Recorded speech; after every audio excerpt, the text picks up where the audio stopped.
Hello everyone, welcome to Telangana bank.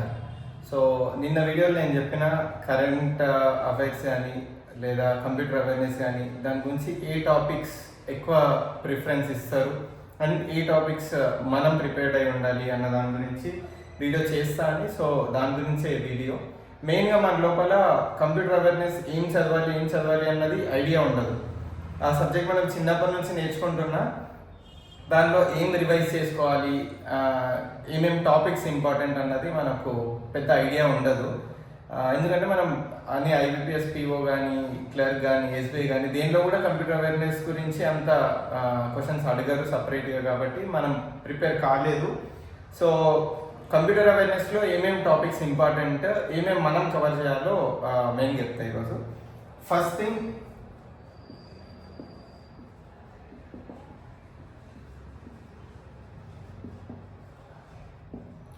Basics of computer. So basics of computer ఒక touch చేస్తాడు. Basics of కంప్యూటర్లో మనకు different points ఉన్నాయి. So ఏవేవి మనం కవర్ చేయాలి దీంట్లో అన్నది. First thing, generations of computer. So generations of కంప్యూటర్లో మనం మెయిన్గా ఏ జనరేషన్ ఏ టైం నుంచి ఏ టైం వరకు ఉంది, అంటే ఏ ఇయర్ నుంచి ఏ ఇయర్ వరకు జనరేషన్స్ ఉంది, ఇంకా దాంట్లో యూజ్ చేసిన కాంపోనెంట్స్. అంతకుమించి డెప్త్గా పెద్ద క్వశ్చన్స్ ఏమి ఉండవు. మొత్తం కంప్యూటర్ అవేర్నెస్ కూడా ఫస్ట్ ఆఫ్ ఆల్ అంత డెప్త్గా అడగాల్సిన అవసరం లేదు. సెకండ్ థింగ్, ఇది క్లర్క్. సో మరీ డెప్త్ క్వశ్చన్స్ ఏమి ఉండవు. టాపిక్స్ పైన నుంచి ఓవరాల్గా కవర్ చేసుకుంటే సరిపోతుంది. జనరేషన్స్ ఆఫ్ కంప్యూటర్లో కాంపోనెంట్స్ కూడా అడుగుతారు. ఇప్పుడు ఫస్ట్ జనరేషన్ కంప్యూటర్లో ఏ కాంపోనెంట్ వాడింది, వాక్యూమ్ ట్యూబ్స్. సెకండ్ జనరేషన్లో ట్రాన్సిస్టర్స్. థర్డ్ జనరేషన్లో ఇంటిగ్రేటెడ్ చిప్స్. ఫోర్త్ జనరేషన్లో VLSI. ఫిఫ్త్ జనరేషన్లో ఇప్పుడు AI. ఇవంతా ఇంపార్టెంట్. అంటే సెకండ్ జనరేషన్ కంప్యూటర్లో ఏ కాంపోనెంట్ వాడిండ్రు అని చెప్పి క్వశ్చన్ వస్తుంది. సో అట్లా మీరు జనరేషన్ ఆఫ్ కంప్యూటర్ నేర్చుకున్నప్పుడు అదంతా కూడా బ్రీఫ్గా నేర్చుకోండి. And second important thing, input output unit గురించి. అండ్ నెక్స్ట్ CPU గురించి. And memories of computer.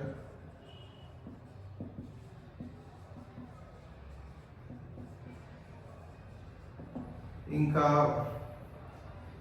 Types of computer and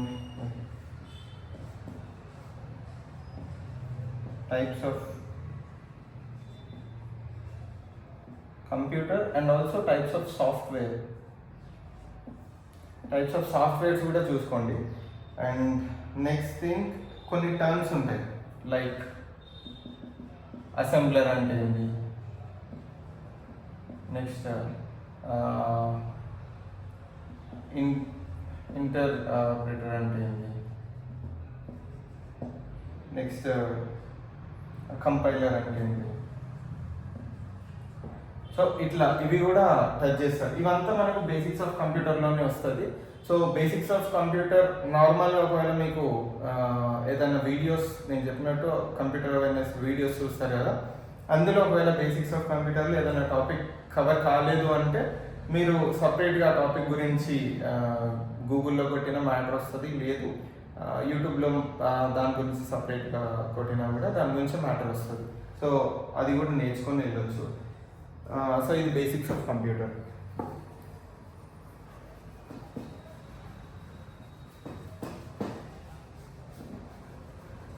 and second important thing వచ్చేసి MS ఆఫీస్. MS ఆఫీస్ మీద చాలా క్వశ్చన్స్ వస్తాయి. లైక్ ఇది క్లర్కే కాబట్టి క్లర్క్లో MS ఆఫీస్ కవర్ చేస్తారు.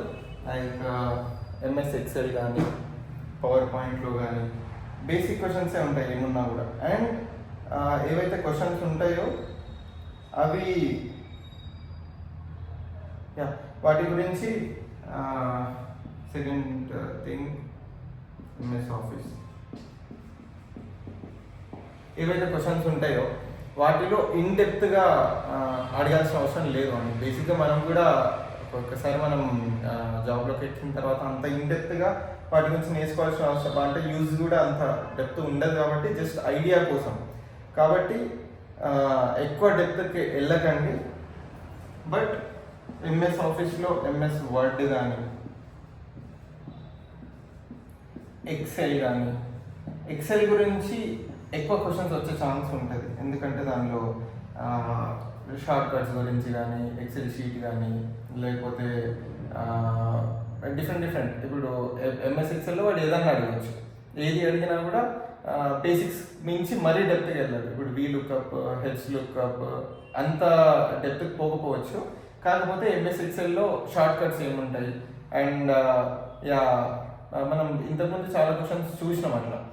ఏది కంట్రోల్ ప్లస్ సెమికోలన్ దేనికి షార్ట్ కట్, అట్లా అటువంటి క్వశ్చన్స్ వస్తాయి షార్ట్ కట్స్లో. అండ్ పవర్ పాయింట్ అండ్ దీని గురించి ఎక్కువ అడగకపోవచ్చు టీబీఎంఎస్, కానీ ఇవి మాత్రం కవర్ చేసుకోండి. ఏమున్నా కానీ బేసిక్స్ అంతే.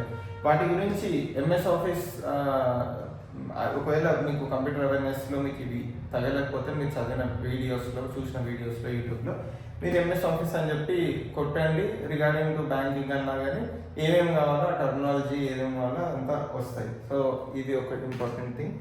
And MS office with short cuts కూడా చాలా ఇంపార్టెంట్. ఒక క్వశ్చన్ అన్నా ఉంటుంది షార్ట్ కట్స్ గురించి.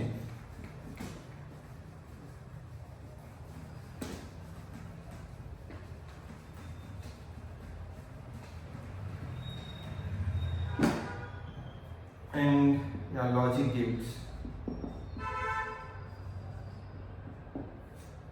గేట్స్లో and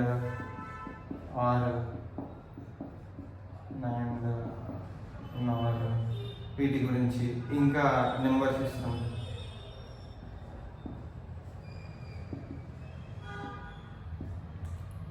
binary, decimal, octal, hexadecimal,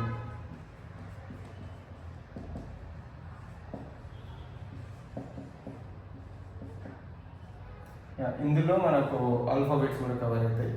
so అది ఒకటి చూసుకోండి. ఇంకోటి కన్వర్షన్స్, ఇప్పుడు బైనరీ టు డెసిమల్ ఎట్లా కన్వర్ట్ చేయాలి, decimal to binary, decimal to octal, ఈ కన్వర్షన్స్ కూడా చూసుకోండి. ఒకవేళ దాని గురించి ఇంకేమన్నా ఈ కన్వర్షన్స్ గురించి ఏమన్నా చెప్పమంటే నేను దాని గురించి కూడా వీడియో చేస్తాను.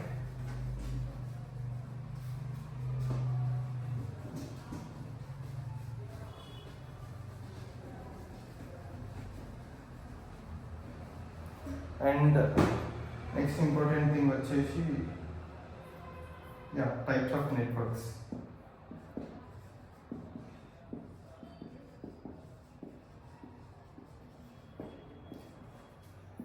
Local area network, metropolitan area network, personal area network, wide area network. వీటి గురించి కూడా క్వశ్చన్స్ ఉంటాయి. వీటి గురించి కూడా చూసుకోండి. చెప్తున్నా మళ్ళీ ఇన్డెప్త్ అవసరం లేదు. జస్ట్ అవి ఏంటిది, అవి ఎక్కడ వాడతారు అంటే ఇప్పుడు ఒక లోకల్ బిల్డింగ్ ఉంది, ఆ బిల్డింగ్కి ఏం నెట్వర్క్ వాడతారు అండ్ అటువంటి క్వశ్చన్స్ వస్తాయి మోస్ట్లీ. అంతకు మించి డెప్త్ ఏం రాదు. And next OSI model and it's layers, ఇది కూడా చూసుకోండి. దీని గురించి కూడా అడుగుతారు, లేయర్స్ గురించి క్వశ్చన్స్ వస్తాయి. సో అది మోస్ట్లీ అన్ని ఛానల్స్లో కవర్ చేస్తారు. అది ఒకవేళ లేకపోతే మీరు దాని గురించి గూగుల్ చేసినప్పుడు సరిపోతుంది. And next viruses, Trojan horse కానీ, ఇంకా వామ్ కానీ,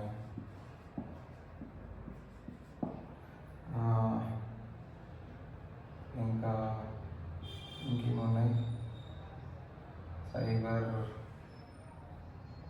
స్పామ్ కానీ, ఇంకా స్పైవేర్, మాల్వేర్, ఇవంతా కూడా ఒకసారి చూసుకొని వెళ్ళండి. అండ్ బాంబ్, ఇవి అంతా కూడా వైరసెస్ కూడా చూసుకొని, అంటే ట్రోజన్ హార్స్ ఏంటిది, లేకపోతే ఏదైనా వైరస్ గురించి ఇచ్చి ఆ వైరస్ దేని కిందకి వస్తుంది. సో ఆ క్వశ్చన్స్ కూడా ఉంటాయి. And next thing security threats.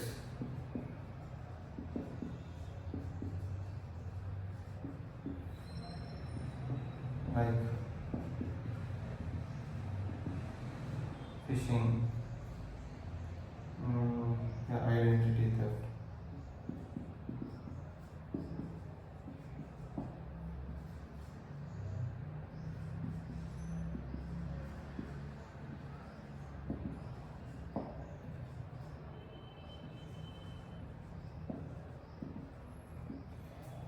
వీటి గురించి ఇవి ఒకవేళ మీరు ఇవి నేర్చుకొని వెళ్తే వీటి గురించి బేసిక్స్ కానీ ఇంకా ఏం అడిషనల్గా ఏం నేర్చుకున్నా అది ప్లస్. కాకపోతే బేసిక్గా ఇది చాలా బేసిక్స్ అంటే రిపీటెడ్గా అడిగేవి. సో ఇవి మీరు మంచిగా చూసుకొని వెళ్తే మనకు ప్లస్ అది. సో వీటితో పాటు ఇంకా ఏమన్నా వీడియోస్లో మీరు చూసే వీడియోస్లో కవర్ అయితే అది వెల్ అండ్ గుడ్. లేకపోతే ఒకవేళ కవర్ కాకపోతే ఇవి మీరు యూట్యూబ్లో కొట్టినా గూగుల్లో కొట్టినా వస్తాయి. వాటి గురించి ఒకసారి చూసుకొని వెళ్ళండి ఎగ్జామ్ ముందు. ఇవన్నీ చూసుకొని వెళ్తే మీకు 10 to 15 మధ్యలో మీ స్కోర్ ఉంటుంది 20కి. So don't worry. అండ్ చెప్తున్నా మళ్ళీ ఇది క్లర్క్ మెయిన్స్ కాబట్టి అంత డెప్త్గా ఏం అడిగాడు. So don't worry. Next GA మీ అందరికి తెలిసిందే.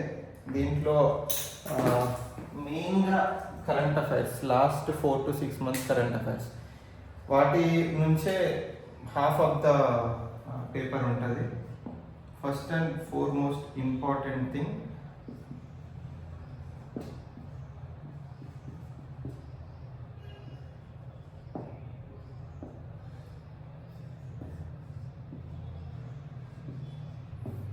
Four to six months current affairs బాగా చదవండి అది. అండ్ దాంట్లో మీరు ఏమేమైతే టాపిక్స్ కవర్ అయితే నేను చెప్పినట్టు వీక్లీ టాపిక్స్ కానీ వీక్లీ వీడియోస్ కానీ మళ్ళీ తర్వాత కంప్లీట్ మంత్లీ వీడియో కానీ మొత్తం కవర్ చేయండి. అండ్ దానికి రిలేటెడ్ మీరు టెస్ట్ పేపర్ సాల్వ్ చేసేటప్పుడు దాని రిలేటెడ్ క్వశ్చన్స్ వచ్చినప్పుడు మీకు అర్థమవుతుంది క్వశ్చన్ ఎట్లా అడుగుతున్నాను. సో మీరు నిన్న వీడియోలో నేను చెప్పినట్టు 3 points రెగ్యులర్గా 29 days చేయండి. అండ్ కరెంట్ అఫైర్స్ మాత్రం పక్కా డైలీ దానికి టైం ఇచ్చి చదవండి 4 to 6 months. దాంట్లో first week, second week, third week, fourth week అన్ని సోర్సెస్లో ఉన్న వీడియోస్ అన్నీ చూడండి. అండ్ మళ్ళీ ఆ కంప్లీట్ మంత్ది కూడా చూడండి. అండ్ దాన్ని టెస్ట్ రాయండి. సో అట్లా మీకు రిమెంబరెన్స్ పవర్ కూడా పెరుగుతుంది. అండ్ చేసే కొద్దీ అవే క్వశ్చన్స్ మీకు రిపీటెడ్గా టెస్ట్ పేపర్లో కనిపిస్తుంటే మీకు దాని గురించి మ్యాటర్ కూడా తెలుస్తుంది. అండ్ ఆ క్వశ్చన్ ఎట్లా వచ్చినా కానీ, ఎందుకంటే డిఫరెంట్ సోర్సెస్లో డిఫరెంట్ టైప్స్లో అడుగుతారు ఒకటే క్వశ్చన్ని. సో మనకు ఆ క్వశ్చన్లో ఏది వస్తుంది ఎట్లా వచ్చినా కానీ మనం దాన్ని ఆన్సర్ చేసేటట్టు ఉంటాం.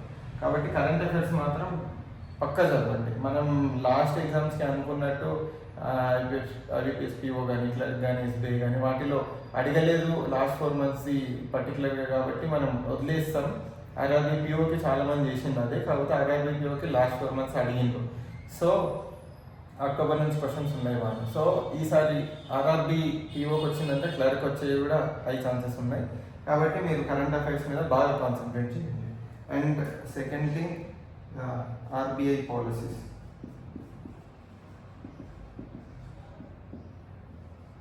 ఆర్బీఐ పాలసీ అని ఆర్బీఐ ఎక్కడ కనిపించినా న్యూస్లో చదవండి.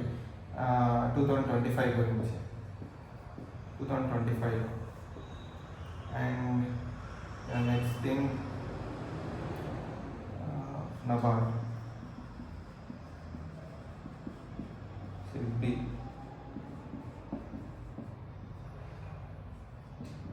అండ్ ఇంకా డిఫెన్స్ గురించి,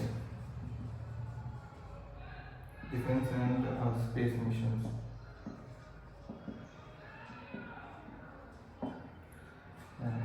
అండ్ జిఐ ట్యాక్స్ ఇవి కూడా అడుగుతుంది. అండ్ వీటితో పాటు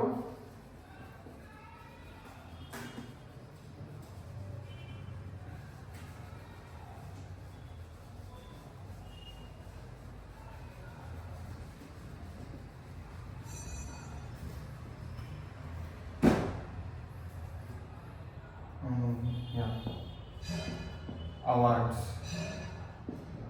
ఇంకా స్పోర్ట్స్, టెన్నిస్ గురించి లేకపోతే షూటింగ్ గురించి ఏమేమి ఉన్నాయో లాస్ట్ 4 monthsలో అన్నీ కవర్ చేయండి. అండ్ సమ్మిట్స్, ఇంకా అపాయింట్మెంట్స్,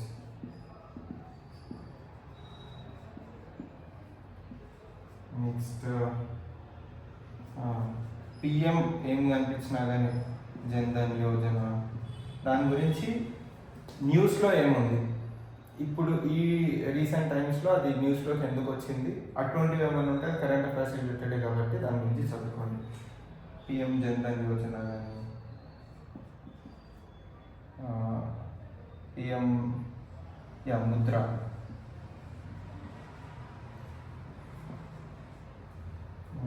ఇంకా గవర్నమెంట్ స్కీమ్స్,